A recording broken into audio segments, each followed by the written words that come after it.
Hello and welcome to the Unearthed Treasure Room 2.0. I am your co-host Liz Ryerson, and I am choosing to be invisible this year, so you can just imagine what I look like, or watch last year's video. But yes, this is a stream of games that a lot of us in and around the space of video games have been interested in, but haven't gotten a lot of coverage because every year more and more games come out and more just get lost in the shuffle. And the critical platforms that we have to talk about these things are limited, and it's not always easy for these games to find their audience. And there are endless showcases for new games, but not ones that came out the past few years. It's almost as if games stop existing the moment that they actually come out. So of course we believe that's a bad thing, because there are plenty of games that are worth talking about, that are worth having a critical conversation about, worth playing, that just never show up in these spaces. So this is what the stream is devoted to. Almost all of these games, they have under like 100 reviews on different marketplaces. They've come out in the past few years. There's a mix of different genres and styles, but they're all something that whoever we've reached out to feels is worth engaging with further, and I think that is what this space is for. Anyway, I'll bring it back to Melos, and then we'll get things started.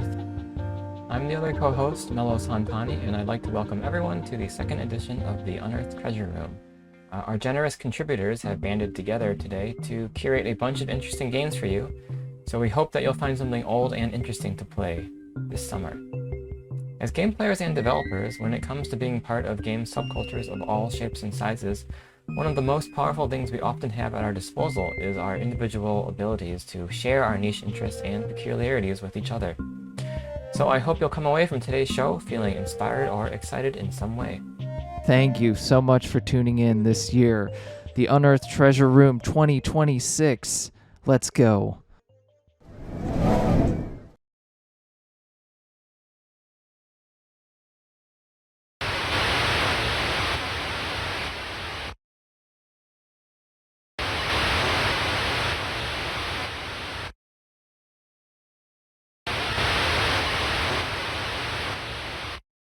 Just listen to those waves, man.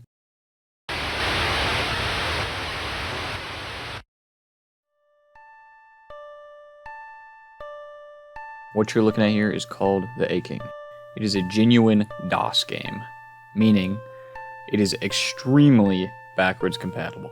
It is the brainchild of a developer named the Lobdag. I don't know what that means.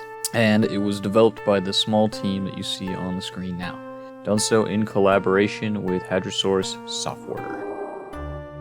A cool little collective of developers keeping it real. It's a text parser-based adventure game whose influences will be quite obvious. Despite these influences, however, this game is incredibly idiosyncratic with its own extremely interesting voice. We aren't talking about some sci-fi or fantasy pastiche bullshit. This is the kind of game where one of the first rooms you come across looks and sounds like this.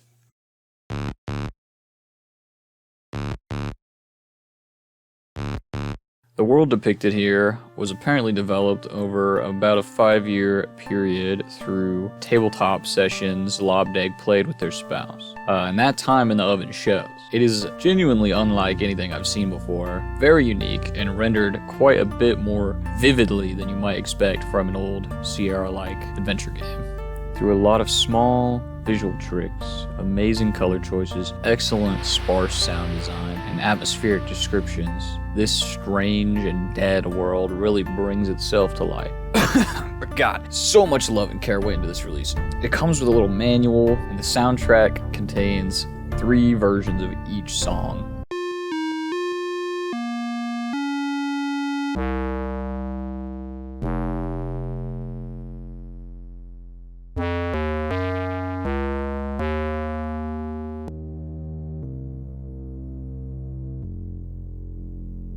The Aching has some of the most free-form, open, and exciting narrative design I've experienced in a game in quite some time. Let me paint you a little picture. I'm walking down a windy cliffside, when I inevitably move a few pixels too far off its edge. In typical Sierra game fashion, a text box comes up that essentially tells me I'm fucked. Sure enough, my character begins falling to their doom, and indeed, they reach the floor. The game doesn't end though. Instead, I'm greeted to a description outlining the horrific process of my bones snapping back into place before, bam, back on my feet. Not only that, but I'm in a brand new place. Not only does it flip the most annoying part of King's Quest on its head, but it does so in a way that provides some vivid storytelling and the novel suggestion that exploration is going to be a lot more open-ended and experimental than you may have assumed. You see that big gaping mouth? How about that lush green waterfall? What about just a big hole in the ground? Go ahead, feel the call of the void. Get chewed up, take a dip. The water's fine. Time and time again, this game presented to me narrative design decisions that just made me giddy.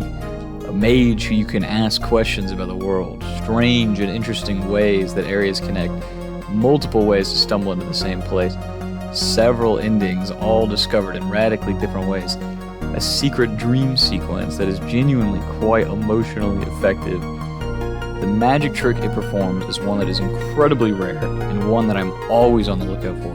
That is, there's a focus on free exploration without ever making you feel like you've missed out and need to reload a save.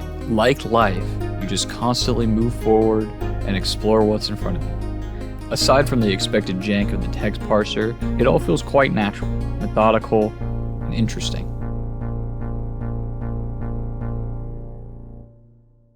Listen, the game is like $10, and there's a sequel on the way. It took me like 2 hours to get through, and it has stuck with me for years. Do yourself a favor and go and check it out. I have a deep respect for works like Abyss Veil.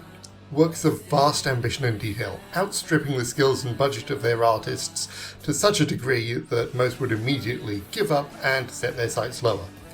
And if they had, we wouldn't have the likes of One Punch Man or Mob Psycho 100. Once scribbly webcomics, now big budget anime. While I doubt that this game will ever see a high budget remake, it's well worth your time. Abyss Veil, by near solo developer Zori, is one such work of quixotic ambition. Currently just chapter 1 of a planned 4, it is a sprawling anime-inspired psychodrama sci-fi war story, following the lives of a handful of dirtbag teenagers into adulthood as they're drawn into a hellish generation-long war between Earth and Mars, exploring the parts they play in a grand conspiracy that might be the end of everything. It's part visual novel, part twitchy FPS, including some high-speed mech combat, and even sometimes a third-person survival horror game. It is rough, raw, janky, full of typos and MS Paint adjacent art. It is also kind of brilliant. Abyss Veil is mostly carried by its writing. It's an interestingly mixed bag. Sometimes it feels like a mixture of teenage fanfic, 90s webcomic, and typo-laden terminally online shitposting. And then it takes time out to detail the convoluted politics of a crumbling far-future empire and its scheming noble families, or lapsing into a historical segue about automotive trailblazer Bertha Benz. There's a lot being explored here. Big ideas, small ideas, and a tone oscillating wildly between poetically introspective and dumb as rocks. It explores some fascinating concepts as well. Much of the game is seen from the perspective of an outside observer, reliving past events through the eyes of multiple characters through a convoluted virtual world interface. Curiously, they're told that what they see might not be factually accurate, but it will be emotionally true. And this conceit is capitalized on straight away as primary protagonist Ivy finds herself reliving fragmented memories of a brutal battle, while being pursued by the looming spectre of her abusive father, portrayed here as a biomechanical part-tank abomination. Did that actually happen? Probably not, but it does deliver a powerful double shot of character and world building. And all of that is before the opening credits too. It sets the tone for the rest of the story. none of our protagonists are doing particularly well psychologically. Life is tough enough before you get drafted into a decades-long meat grinder, forced to fight for an uncaring, resource-hungry nation. While sometimes this is explored in lengthy dialogue sequences, it dovetails neatly with the action gameplay as well, such as a sequence where you play as a mech pilot, high as a kite, hallucinating mid-battle while your jailbroken cockpit UI software freaks out and bombards you with pop-up ads. It's rough-edged, but I cannot fault the creativity on show here, and the scope of it all. One part of Abyss Vale that I cannot critique is the music. It is grungy, atmospheric, and perfectly tuned for almost every scene. What Zori lacks in traditional artistic skill, he makes up for in musical chops. There's a 60-piece soundtrack for Chapter 1 alone, including a full vocal track by in-universe band My Bloody Christmas, which several of the cast have strong, conflicting opinions on. As excited as I am for the remainder of Abyss Vale's story, and curious where the hell the plot is heading after Chapter 1's thunderous finale, that is a massive undertaking for a mostly solo developer. The kind of project that is so often left incomplete. But even if the worst comes to the worst and the ending remains unwritten, I do not regret a second of my 8 hours spent with Abyss Vale and its cast of broken weirdos. If you're willing to see past the rough art, the typos and the jank, and see the vision being shared, I think you will too. Hi everyone, I'm Max Krieger. Amongst a variety of video gamey stuff I do, I talk a lot about genre. In particular, the curious genre-shaped hole the video game industry has steadily dug itself into. Our relationship with gameplay genre, from both a cultural and market perspective, has become viciously codependent. Unlike a style, aesthetic, game feel, or any other intangible quality of art, gameplay genres are defined by rules, mechanics, expectations. That makes them predictable and repeatable, two things that markets love. So they lean on genre more and more until it's the only reliable language to relate games to one another in the minds of players. Then, in turn, video game cultural taxonomy crystallizes around genre, and all those intangible artistic elements of games never really get the chance to grow a canon of their own. If you've noticed complaints that everything is a roguelite or Metroidvania or deck builder these days, this is kind of why. So what do you do with a stunning game like Fragrance Point that effortlessly contains multitudes our shorthand cannot capture? Once you visually parse the game's candy-coated biopunk style, you can make out what looks like a chaotic physics sandbox game. But with platformer-style mobility and combat, was that a currency system? Stop that. That is your genre brain talking. In no playtime at all, you will understand that something else, something brilliant, is happening here. If I were to compare the progression of Fragrance Point to any genre, loath as I am to do so, it would have to be a LucasArts-style adventure game. People have problems, you fix them, you get stuff, which lets you do other stuff you couldn't before, all in humorous, roundabout, dialogue-driven loop-de-loops. So it's that, right? Except it just so happens to also be a physics platformer combat adventure dress-up drag dance-off non-linear exploration game. I ask you again, what do you do with Fragrance Point? That's the funny thing about it. Nobody aboard the derelict space station Fragrance Point is quite sure what to do. Malfunctioning robots and oddball aliens are mostly pressing buttons just to look busy, cluelessly poking at the parts of what feels like one living, breathing being. The most clueless is the player, who is unceremoniously plopped there after the game's tutorial intentionally, literally breaks. Breaking things, and the unexpected results, is the primary action of agency in Fragrance Point. A chaotic premise, and one we've seen before, associated with wacky streamer food games like Goat Simulator, ultimately disposable antics. But scratch that surface, keep scratching, and you will find awe-inspiring clockwork and intention holding up all of Fragrance Point's chaos. The most remarkable thing about this game, and that's saying a lot considering how beautiful and original its world is, has to be its tolerance for breakage. For discovery by fumbling, for all those moments where you whisper to yourself, I couldn't possibly, could I? Every time I repeated that over and over again, the answer was, yes, you can. Let me give you an example quest line. Try to investigate the ship's power. Guy routing the power won't let me. Find a nearby spaceship, accidentally bump into it. Knock it over, break it into a million pieces, causing the critters on board to escape. Go into the sewer to rescue said critters, bump into them, accidentally stick them together in some sort of tesseract. This kills them. But it leaves a seed. That seed becomes a permanent power-up, and its power is to grow a little man who runs forward.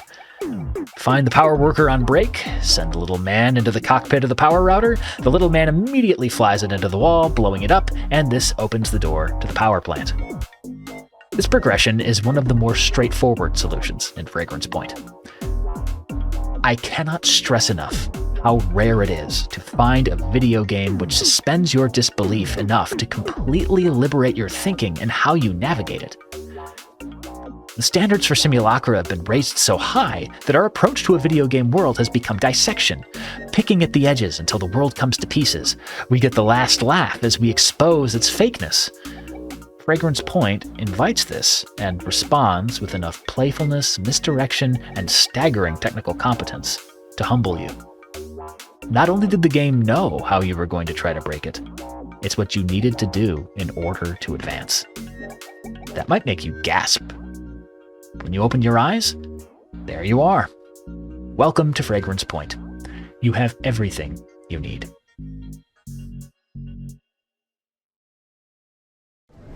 Fire Emblem is a game about characters.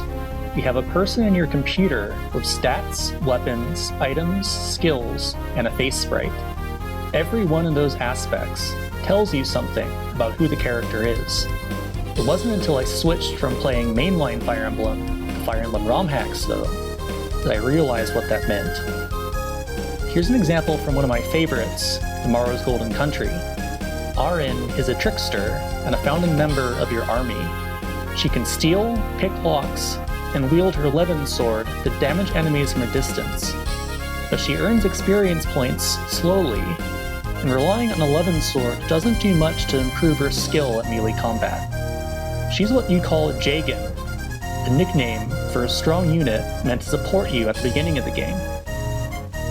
The trick with Arin is that she also has a heal staff, and earns experience quicker by healing her friends than she does by fighting her enemies. So if you use her as support rather than as a sword, she improves just as quickly as everybody else.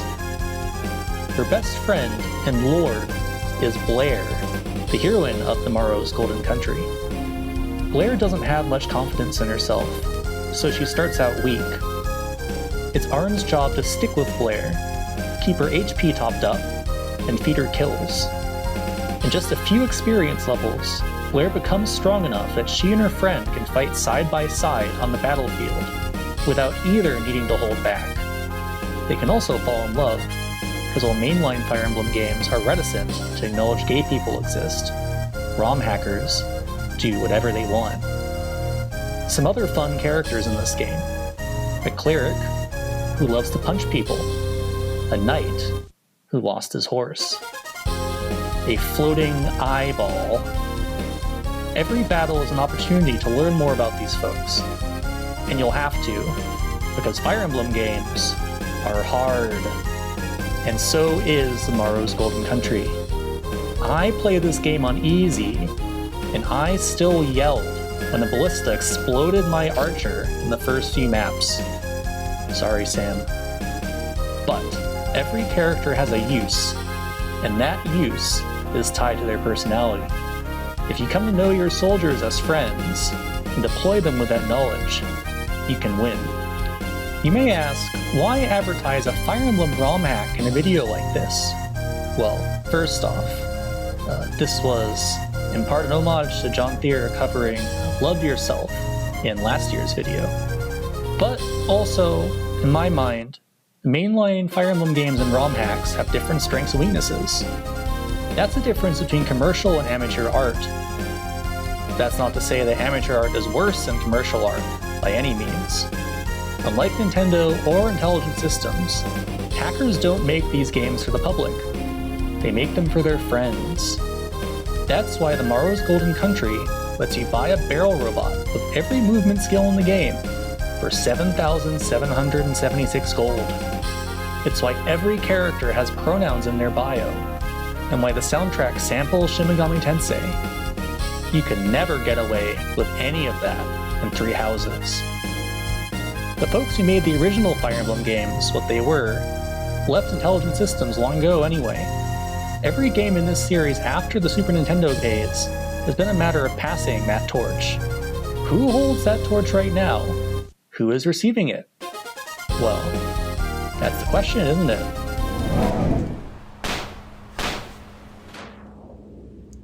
Sea Salt City is like a dream of an action game. It has a score counter, a combo meter, a timer, expressive movement tech, rail grind, an underwater low-pass filter, a slow-mo shooting focus mode, 2 or 3 or 4 enemy types, great ending, and more that I haven't even mentioned here. It's a free game. It was made for a game jam that was, I think, 10 days long, and it's by Eric ZDW on itch. I played it on this old gaming laptop I have because it's Windows only, and I used its terrible touchpad, but I had an amazing time even though I'm very picky about first-person shooter controls. I guess I'll introduce myself. I'm Drucken. I've been making games for a long time, and lately I've been questioning whether it was even possible to juxtapose mastery with freedom. Maybe it sounds silly, but the formal expectations that I placed upon video games included a requirement that it have setbacks and progress, and when trying to make a game without those things, I struggled with how do I make a game that doesn't structurally require competency, doesn't punish failure, but still has the sense that it's alive. It's really simple, and it's not the first time I've seen a game like this, but I haven't seen one in a while. Sea Salt City just advances gradually. There's a timer at the top. It feels like an arcade-style timer, but it just goes through its levels automatically. You only have to be there, do whatever you want. Grind a rail, shoot another explodey, floating, abstract guy, dive. It has this constant sense of place and time. It unfolds, showing me different possibilities while I'm at the same time free to explore that space. There's enough to do that the time I have isn't enough to do it all. It makes me wonder and hope for a kind of game that still speaks in the language of interactive video game freedom. Not necessarily guns and explosions and rail riding, but those things too. And it does them beautifully, without feeling the need to punish the player with setbacks. Sea Salt City shows you everything that it is. It unfolds over the course of 5 or 6 minutes, and ends with a simple message. See you next time.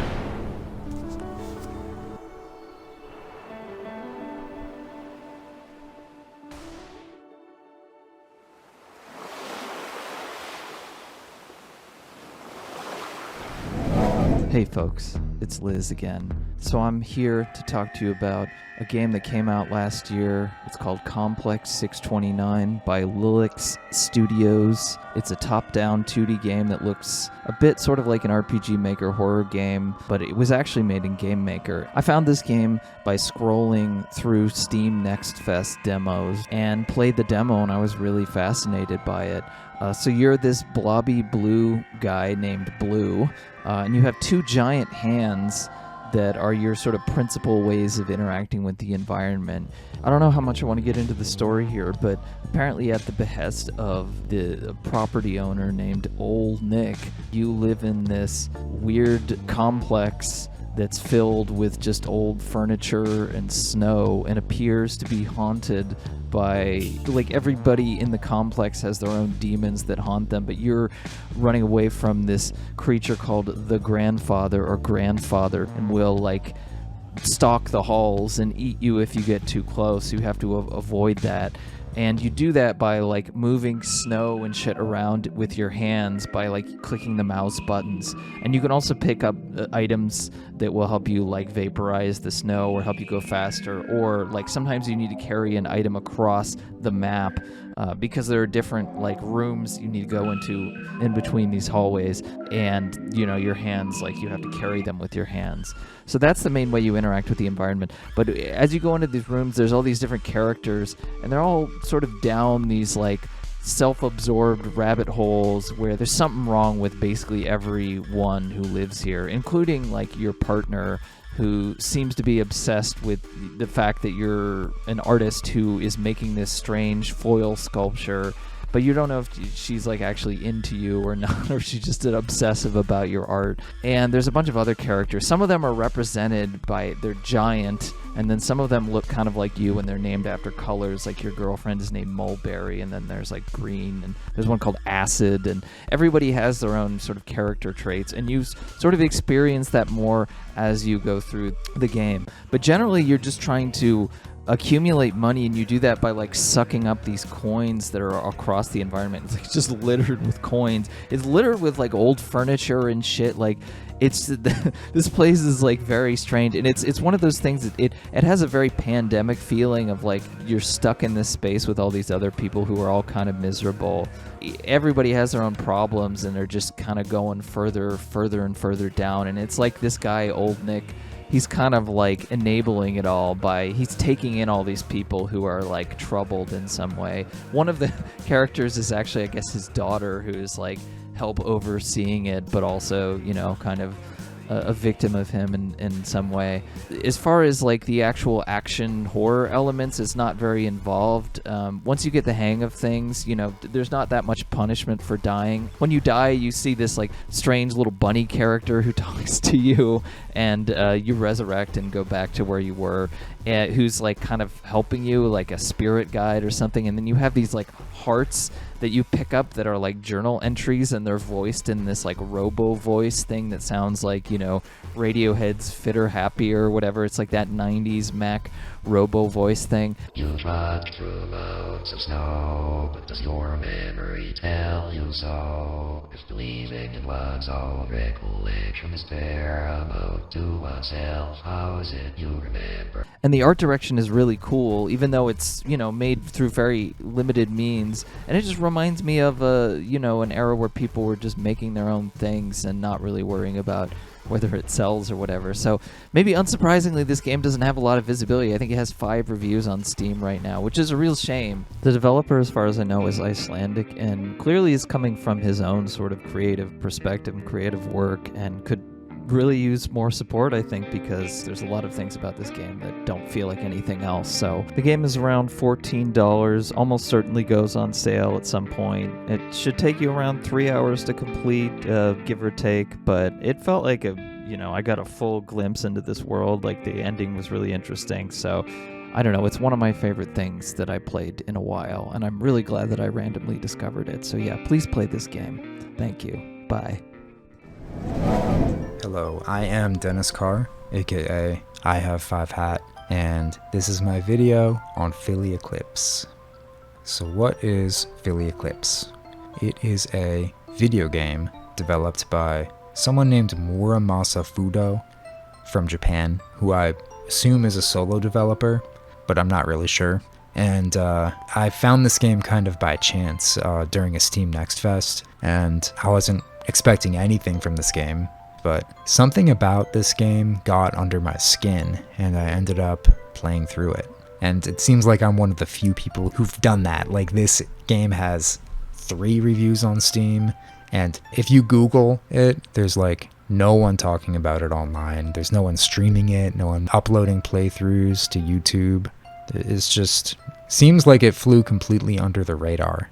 So when you start the game, you are given this cutscene where you see your character wake up inside this stasis pod, and you're this anthropomorphic hamster-like creature holding a sword, and you can jump really, really high. But that's just this area because the gravity is low. But this first part of the game is pretty linear, and your first objective is to make your way to a science museum to learn about the world. But on your way there, you might notice that the horizon tilts, and you'll be going through amusement parks or apartment complexes or museums, these areas that were made for people and are still being maintained in this pristine way, but there are no people there. And so the game has this very uncanny, lonely feeling to it. Anyway, once you get to the science museum, you get a sort of lore dump, and this game has a lot of bizarre ideas.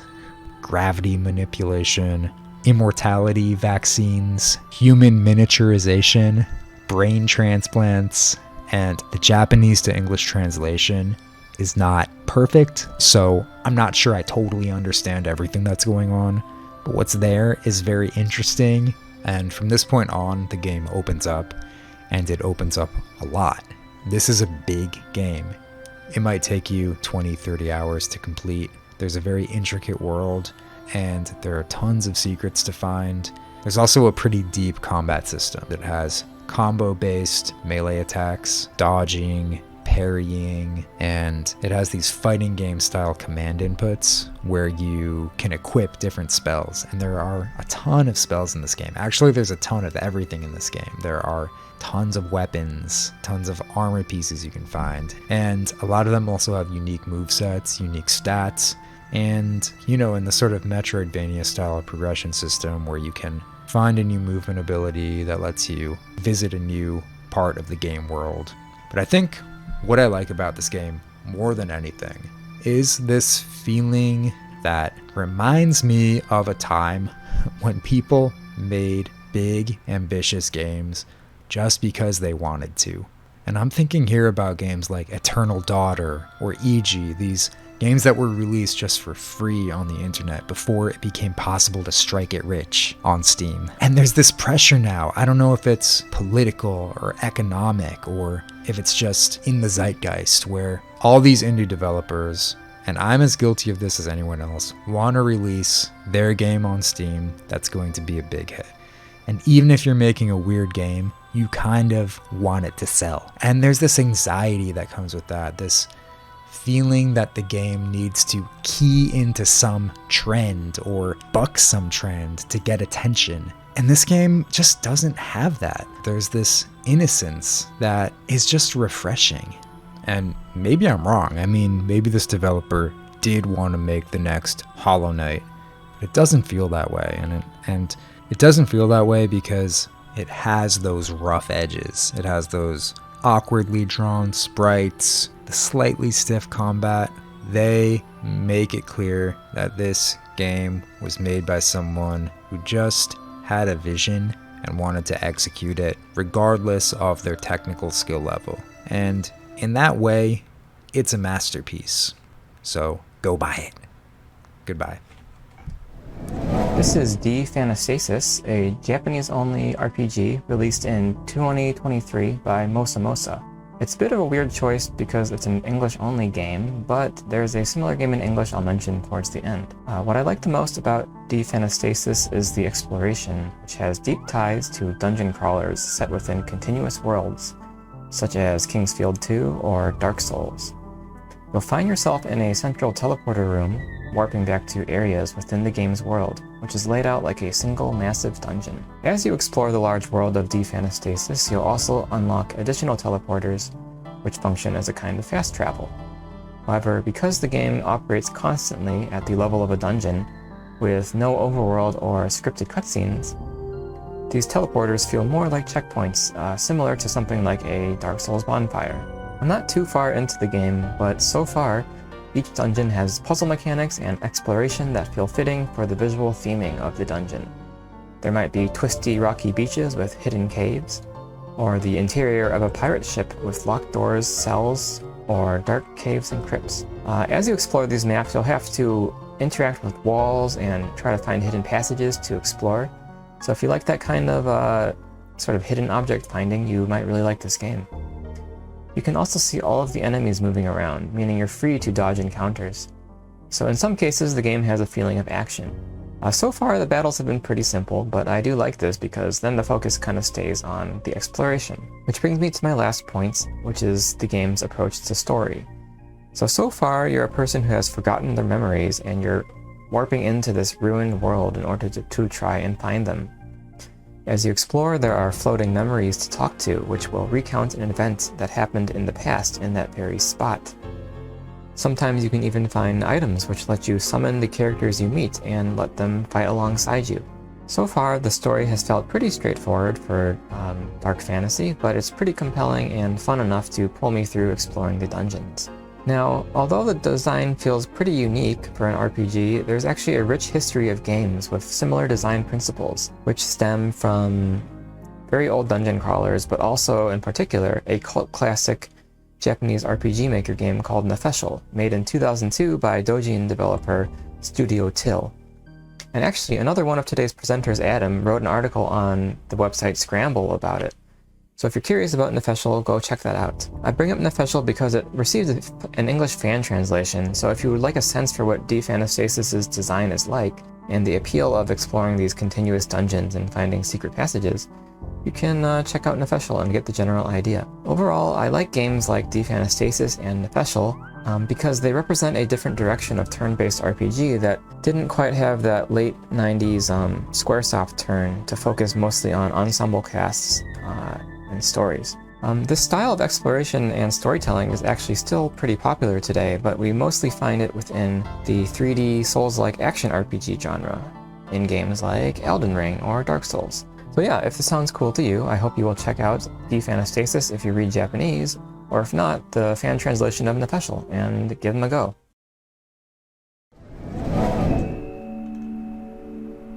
Nanomon is a really wonderful little toy. It's a desktop idle game that's designed to run in the background on your computer. And in recent years, we've seen this genre really growing with stuff like Spirit City, Lo-Fi Sessions, or Rusty's Retirement. And Nanomon, I think, is a little bit different. It's a little simpler, maybe. I think in particular, it nails the appeal of a Tamagotchi, in that it's simultaneously meditative and slow, and needy and annoying, and filled with tons of weird and interesting little guys to discover. You know, little monsters who will die and be reborn over and over again. The game is constantly unspooling interesting little gimmicks and mechanics and mini games one after the other. And as you go along, there's an instruction manual that sort of automatically fills itself out with each new monster or minigame or mechanic that you find. And the key to all of this working, I think, is the game's sort of singular focus. Because despite having beautiful, lush pixel art, great music, wonderful aesthetic, it's still working within the user interface and design limitations of a physical virtual pet. There's nothing in particular in this game that could not actually be controlled with, 3 buttons or a touchscreen. And those limitations sort of solidify it into something that feels more tangible, more real, It has the feel of someone making like their dream virtual pet game to send back in time to their younger self, And to me, that's the juice. Nanomon compels me because it feels like a fallow evolutionary branch of virtual pet design has somehow grown back. There's been Tamagotchi stuff over the years, and actual branded official Bandai Namco Tamagotchis do continue to evolve and advance in lots of interesting ways. But Nanomon is sort of like a signal from an alternate universe where this specific style of virtual pet is somehow flourishing and vibrant and in conversation with a multitude of other virtual pet systems. And because of that, I find it beautiful and inspiring and really fascinating.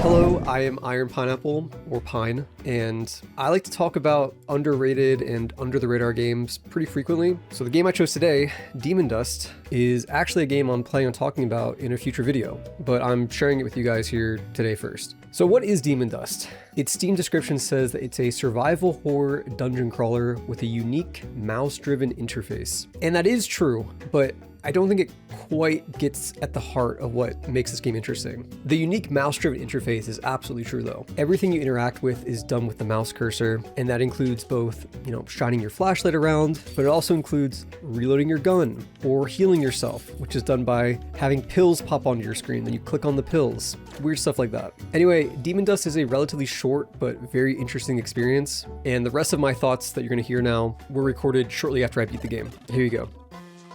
Damn, what an absolutely hidden gem. I can't believe I've seen no one talk about this game. What at first glance seems to be a horror dungeon crawler type thing, it actually wound up being this progressive puzzle game, sort of in the vein of Void Stranger, for those who are familiar, but just like in a much smaller bite-sized form, where the idea is you have multiple timed permadeath runs, but the levels are static, the items are static, and more than anything, you're gaining knowledge between runs. You're getting knowledge of how the levels interconnect, you're learning how stuff works, and you're learning secrets that can potentially speed up runs until eventually you reach the bottom floor and get to the final secret. I don't want to spoil too much, but I'll just say that this was a captivating few hours. I think the shooting mechanics are fucking awesome. Like having to click on the bullets and like click on the weak points of like these weird, horrible creatures approaching you. Like those moments right there, like justify this whole game's existence. And it was really satisfying being consistently rewarded with little secrets and discoveries and figuring stuff out. There's definitely some friction with having to restart runs and having the start of each run be kind of the same,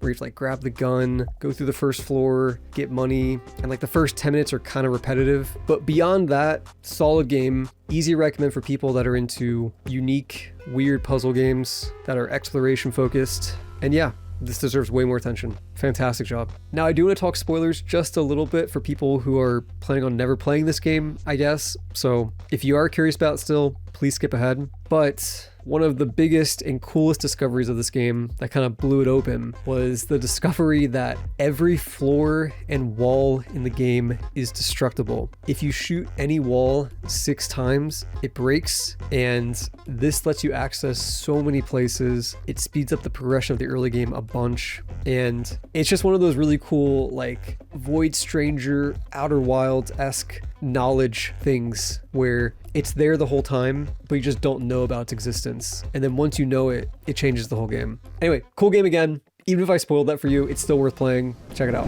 Hello, my name is Blake Andrews, and I'm going to be talking about Roseblood, which is a top-down tactical twin-stick action arena shooter where you control 3 characters. The twist is that you can only control 1 character at a time. This means that you can switch between your squad mates. However, you leave your squad mates vulnerable. So the main attacks here that you have for each character are the fire spike, which is long distance, and the spread fire, which is short distance. In addition, each character on your team has a unique ability. So if you play a scrap or veto, you're the suicide bomber. So this means if you get up to a bunch of clustered up enemies, you can blow yourself up, taking out multiple at the same time very quickly. Or if you're in a pinch, you're losing health or something like that and someone's chasing you, you can blow yourself up and maybe get a little bit of damage on the way out. The next characters are Demo and Deep. These are the rocket propelled grenade or RPG characters. So what's cool about the RPG is that it does splash damage and it does a lot of damage. So it's important to think tactically when to use them. You only have 2 of them, so you need to use them wisely. But what's also cool about some of these 1-2 use abilities is sometimes the other player doesn't know if you've used them or not. So you can use that to your advantage as well. The last characters are Tough and Brass, and these are the Berserker charge characters. So if you're running low on health, or if you're against another charge character, it's good to figure out where to time the Berserker charge. The Berserker charge gives you a shield and a little bit of a speed boost. I think it's important to think, are there any health packs on this level or not? Because sometimes it's better to not use it and wait to get a health pack. There's a lot of different strategies in this game due to this kind of rock, paper, scissors of the 3 characters, but also there's a lot of different kinds of strategies that you can use that also feel a little bit like a rock, paper, scissors. So you can either spread out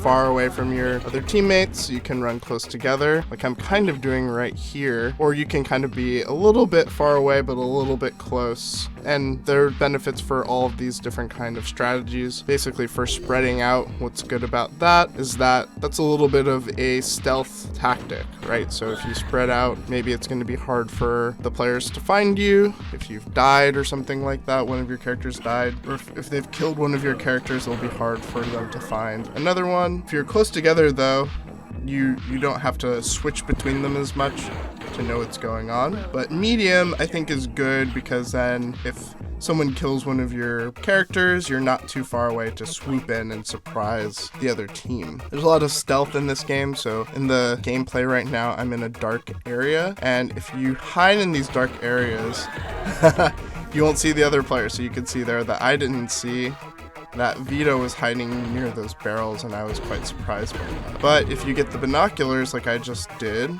you can see players that are hiding in the dark. When you fire, additionally, you set off a little bit of a light source, so it reveals your position when you shoot. Also gives it a little bit of an audio cue. But the large areas are cool too because of how they use stealth.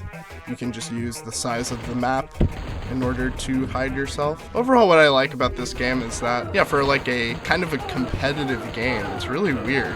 Right, so it has all these photos, sprites. Yeah, it's cool to see Drew. He's Vito in the game, walking around. It has a lot of personality to it.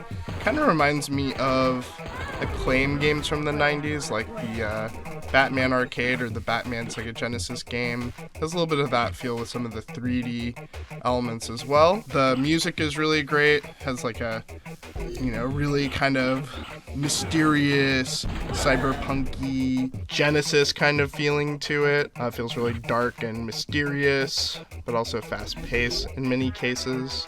It's really fast and addictive. I think it's just the kind of core conceit of the game that's kind of confusing to people, but I think you should give it a try and stick with it and just try to accept it for what it's doing. I know some people are like, oh, I wish I could control my characters at the same time, and I think that's not the right way to go about playing, because when you just accept this for what it is, it really opens up to you, and there's some really cool strategies, heuristics that you can open up. So yeah, jump in the Discord for the game, give it a shot, and yeah, I think you'll have some fun. Bye! And that's it for this year's Unearthed Treasure Room. I hope you found something interesting to check out in the future. And I would like to thank all of our contributors for making videos today, as well as Noah for helping to edit the video. And to close us out, I will pass it back to Liz. Hello once again, it's Liz. Thank you so much for coming to watch this stream. We really appreciate it.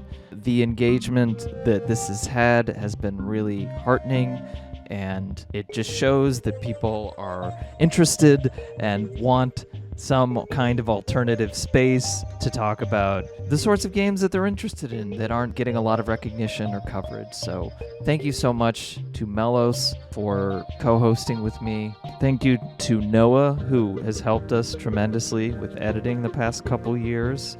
Thank you, of course, to all of our different presenters this year. All the games that we talked about will be linked below in the description, so please check them out. We'll also link last year's stream there, so you can check that out and check those games out.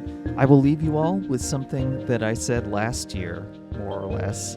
If you are working in a creative space that you feel is not being represented, then you should absolutely go and start your own outlets, start your own streams to talk about these things, because it's really important that people take these things into their own hands away from, the influence of larger corporate or industry structures, or away from the influence of larger YouTube cult of personalities, as much as we love plenty of YouTubers. So yeah, I think take it into your own hands. This is just an invitation to do that. We will, of course, plan to continue to do this stream as much as we're able in the future, but there's a lot more that should happen in this space. And I truly believe in the idea of do it yourself, whether that's making your own games, making your own creative work in general, making your own outlets or blogs or whatever to talk about these things, making your own channels, making your own streams, whatever.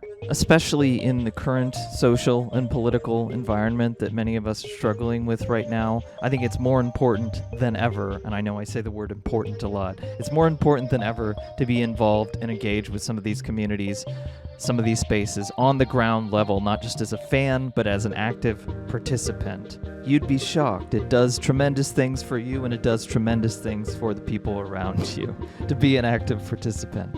I would recommend it. So I think there's a lot more that we can do in this space, and I have faith that people will figure it out, but hopefully this is a space that will help initiate some of that action in some small way. So anyway, thanks again. I'm Liz Ryerson. This was the Unearthed Treasure Room 2. We'll see you next year.